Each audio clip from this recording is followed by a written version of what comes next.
Ito ay isang kwentong tungkol sa pag-ibig, pamilya, at pagpapatawad. Ito ay si Gabi. Siya ay babaeng bunso sa magkakapatid na nag-aalaga sa ina at sa bunso. Siya naman ay si CJ. Siya ang bunso. Ang kanilang mga buhay ay nagbago nang biglang magdesisyon na ang kanilang nakababatang kapatid na si CJ na magpakasal. Si Teddy na panganay na nasa Spain, si Bobby na pangalawa na may work na corporate communications manager, at si Alex na pangatlo. Biglaan ang kanilang pag-uwi dahil sa biglaang pagpapakasal. Ayaw nila kay Princess na fiancé ni CJ dahil hindi pa nila ito gaano kilala. Siya ay si Tristan na may anak na si Trixie. Lagi siya nagpo-propose kay Bobby kaso hindi niya tinatanggap. Siya ay si Chad na long-time boyfriend ni Alex na ex ni Bobby. Nagkatampuhan si Bobby at Alex dahil sa nangyaring ito. Si Teddy ay akala ng teacher pero maid pala sa Spain. Itinago niya ito sa kanyang pamilya dahil siya ay natatakot. Ngayon nanghihiram siya ng pera para lang makauwi sa Pilipinas pero ang kapalit nito ay papakilala niya si Frodo na kanyang boyfriend. Dumating si Teddy na tinatago pa rin ng kanyang sekreto. Ang pamilya niyang sinalubong na walang kaalam-alam ay masaya sa kanilang pagdating. Si Bobby rin ay dumating kasama ang kanyang boyfriend at ang anak nitong si Trixie. May awkwardness pa rin nararamdaman sina Alex at Bobby dahil sa nangyaring hidwaan dati, ngunit hindi nila panansin ito. Nag-uusap sila tungkol sa mangyayaring kasalan nila CJ at Princess, ngunit nilalait nila sa Princess kaya si CJ ay hindi na maganda ang mood dahil nga sa kanilang pinagsasabi. Ngunit may tao din sila agad basta maging mabait lang sila sa harap ng kanilang mga manugang. Dito ay pumunta sila sa pamilya ni Princess para makilala sila ng lubusan at mapag-usapan pa ang mangyayaring kasalan. Ngunit hindi nila inaasahan ang pagiging makinang ng pamilyang ito kaya sila ay hindi napigilang matawa. Naiisip nilang matapobre mayaba ang pamilyang Baya dahil sa kanilang mga pinagsasabi sa kanilang hapagkainan. Napag-usapan nila kung may tinatagong sikreto ang pamilya Baya kaya naghanap sila ng pwedeng butas para hindi na matuloy ang kasal nila. Nakita nila ang only men's pass nila kaya ayaw nang tinarget nilang puntahan para sa kanilang plano. Galing silang boys night out dahil sa plano ni Teddy na baka makahanap pa si CJ ng iba kaso hindi nagtagumpay. Pumunta si Princess sa bahay nila para alagaan si CJ pero nakita niya si Chad na idol niya nung high school pa lang kaya nag-request siyang kumanta together.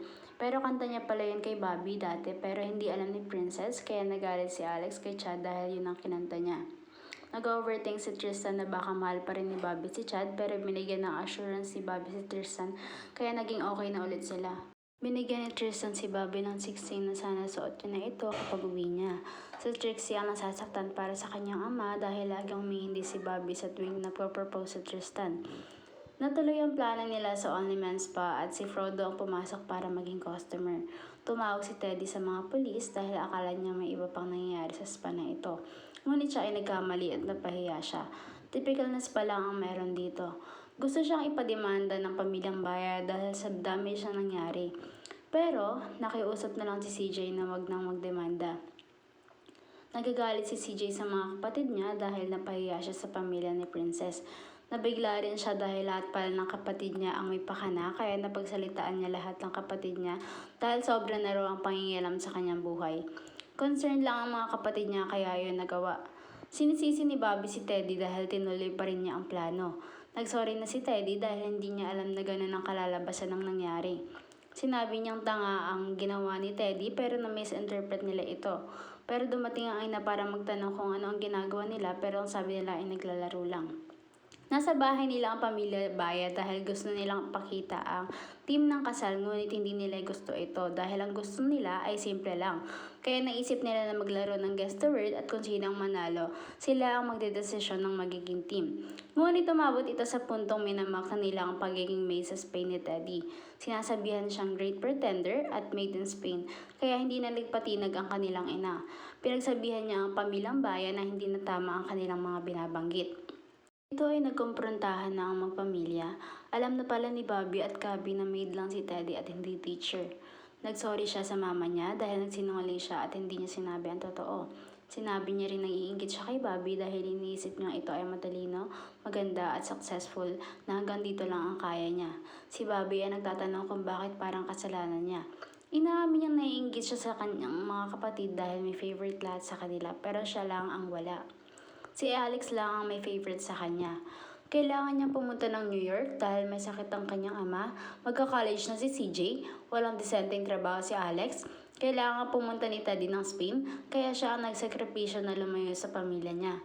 Kailangan niyang maging matatag dahil mag-isa lang siya doon. Ngayon lang siya nagsabi sa kanyang nararamdaman kaya ngayon lang din siya nag-iintindihan ng kanyang pamilya. Nagsusorry silang lahat sa isa't isa dahil sa kanilang mga mali. Kahit ano pa ang naging trabaho ni Teddy ay tatanggapin siya ng kanyang ina kaya sana wag na siya magsinungaling.